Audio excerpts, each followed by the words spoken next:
অসমৰ এজন ৰজা মহাৰজাই কিন্তু ক'ব নোৱাৰিলেও মনত খুব বেজাৰ পাইছে। ষ্টিকাৰো মাৰি দিলে তথাপিও ক্ৰেডিটটো নাপালে। সেইকাৰণে ভিতৰি ভিতৰি অলপ জ্বলি আছে।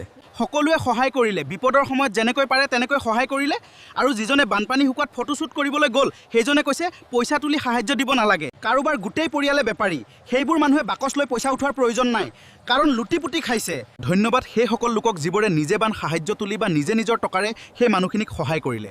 আৰু CM ৰিলিফ ফাণ্ডত দিয়া পইচাবোৰ ভগৱান জানে কিয় হোগা। বানপানীৰ নামত সাহায্য উঠোৱাৰ প্ৰয়োজন নাই। মই দেখিছোঁ যে বক্স লৈ আমি ৰাস্তাই ঘাটে পইচা তুলিছোঁ। বেলেগৰ পইচা তুলি আমি সাহায্য দিব নালাগে, নিজৰ টকাৰে যদি আমি পাৰোঁ সাহায্য দিব লাগে। আপুনি যদি মোৰ পৰা টকাটো তুলি আপোনাৰ বেনাৰখনত গৈ সাহায্য দিলে তেতিয়াহ'লে মোৰতো তাত বান ৰিলিফ নহয়। মই দেখিছোঁ যে বহুতে টিং লগাই স্কেনাৰ লগাই পইচা উঠাইছে, তাৰমানে নিজৰ পইচা নহয়, বেলেগৰ পইচা লৈ গৈ তাতে, সেইটোতো মোৰ মতেদি ফ্লাড ৰিলিফ নহয়। আমি পুলিচকো নিৰ্দেশ দিছোঁ যাতে কোনো ক্ষেত্ৰতে দোকান পোহাৰ সাধাৰণ নাগৰিকৰ পৰা বলপূৰ্বকভাৱে ক'তো বান সাহায্য তোলা নহয়, কাৰণ এতিয়া গোটেই পৰিৱেশটো চৰকাৰৰ নিয়ন্ত্ৰণত আহিছে।